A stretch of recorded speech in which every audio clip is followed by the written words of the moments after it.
Hey YouTube, today we're going on the computer because we're going to look at how you plan your own Lego city.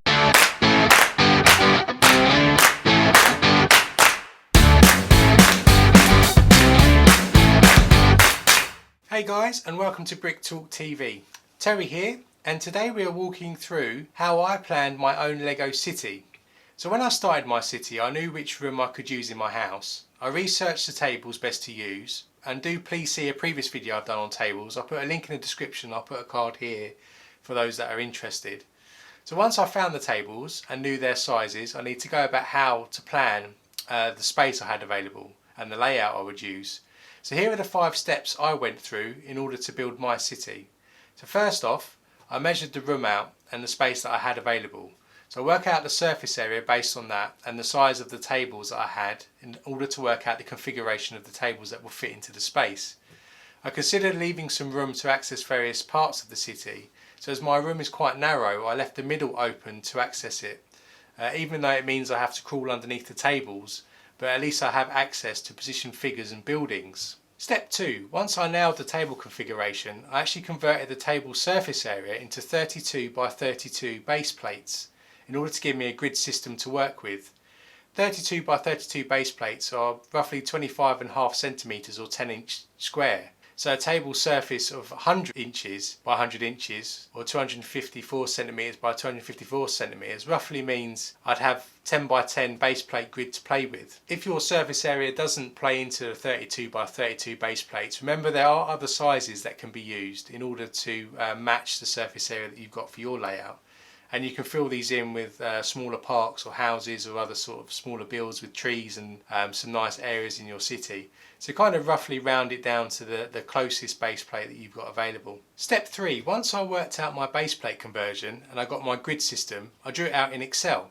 So let's flip over now and I'll walk through the Excel sheet and I'll show you how I worked out the particular map that I've got on my city. Right, so here is the spreadsheet that I'm using. I've actually opened this in Numbers rather than Excel. Although I did originally design this in Excel.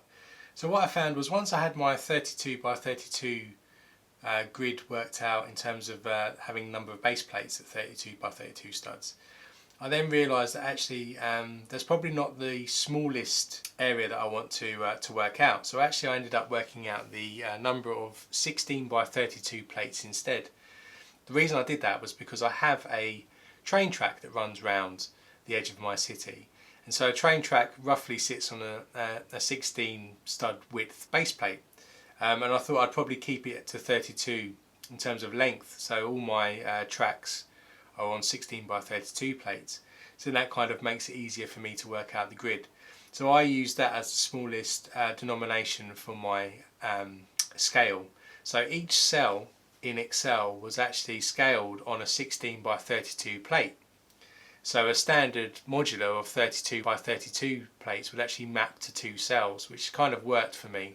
So based on this scale, I then worked out colour coding different types of base plates that I wanted, or particular things I was going to put in my city based on the surface area I've got. So down here you can see that on the right here I've colour coded what I'm working out, and actually this then helped me understand the quantities of base plates I needed to order. So I've called out train tracks which are in this dark red colour, and you can see that these train tracks are going round the edges here.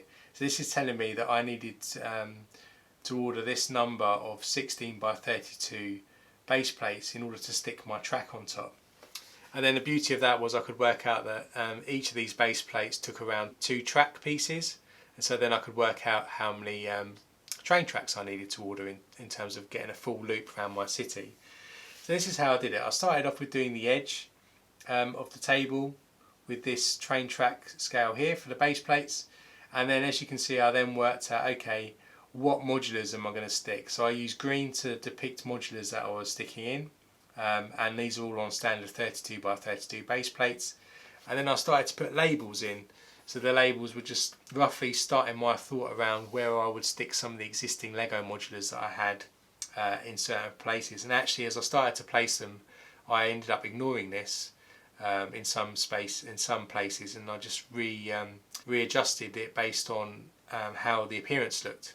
but it was a good place to start, just to ensure that I didn't miss out any of the Lego modulars that I already have purchased. So I do advise that you put labels on there, even if you end up sort of moving them around and readjusting them, just so you don't miss anything out.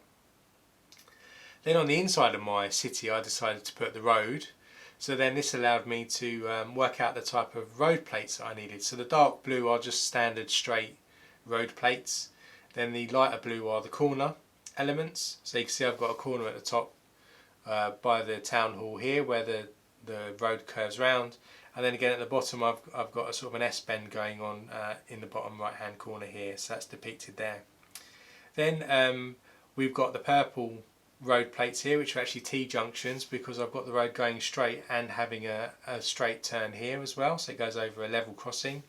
And then the X's with the red is actually where my level crossing meets.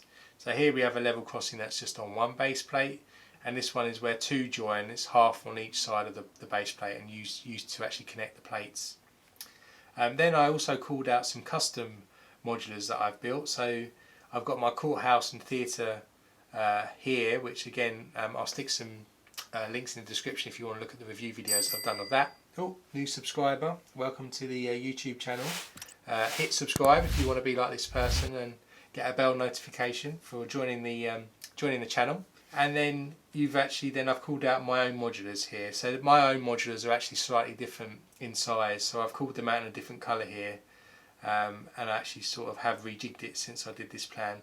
But this gives you a good indication then of making sure you don't miss anything out. Then I called out I was going to do a park here at the bottom corner, because that would allow me some space to add some future modulars in the future as they're released. And then down the end I was going to actually do a fairground to fit in some of my roller coasters, which I've actually completely changed now.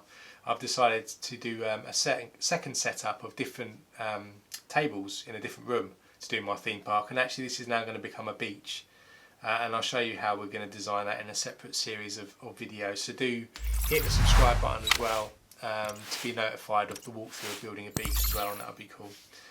Then I've also called out here just some notes of some leftover sets that I've got that I hadn't actually mapped on there, which will be taken care of.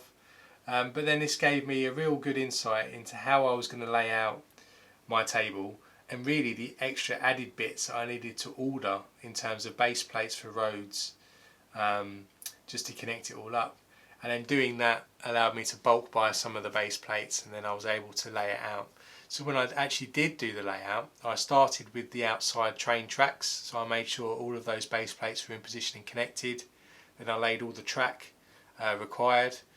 Then my next stage was to place all the modulars, and as I placed the modulars I actually connected them with some plates to the train track base plates. So I was starting to build up a sort of a connection system. So actually all my modulars aren't connected with the Technic pins that usually Lego suggest. They're actually connected with just some extra plates at the back to the train track plates, base plates, and then I'll put the roads in, and then the roads are connected to the modulars with a lamp post which connects, and I'll probably do a separate video on how I do the connections. But it's connected with the paving as I've extended the paving further out, and then also the lamp posts.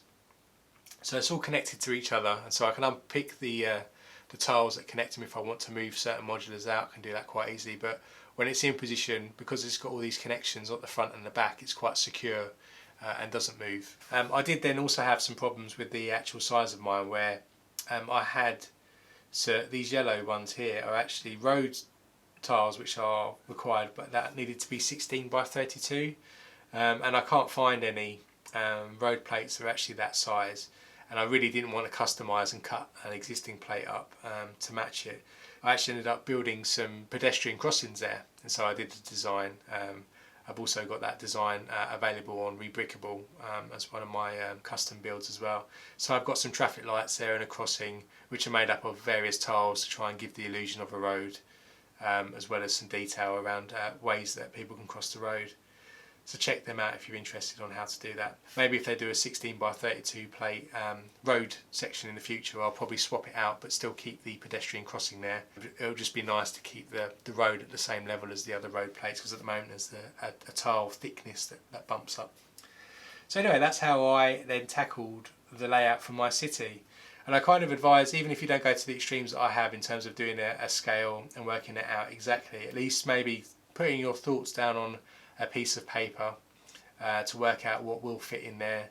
Maybe some adjustments you can make in order to make sure it fits a bit more nicely, or some spaces that you have left over from the scale of modulars to give you some idea of what's going to be left over and what you might be able to fill some areas up with, such as parks or some greenery. And even that helps you then plan some ordering that you might need to do in order to flesh out more details within your city. And that's how my city was planned and built. It continues to evolve to this day, but I'd certainly recommend this approach for if you're starting out on a new city layout, to understand the base plates and other elements that you're going to need to build up your city around the buildings. It'd be interesting to understand how you did go about your own designs, or did you just freestyle it? Do let me know in the comments below as well, because I'd be great to hear some new techniques around that. And I do hope you found this insight interesting. If you did, please hit the like button and hit the subscribe button with the bell notification turned on to be notified of any future tips that we'll be doing on the channel as well. I've included a link in the description to an example planned Excel sheet that I used in this video, so hopefully that's useful for you too. And until next time, stay safe and I'll see you then.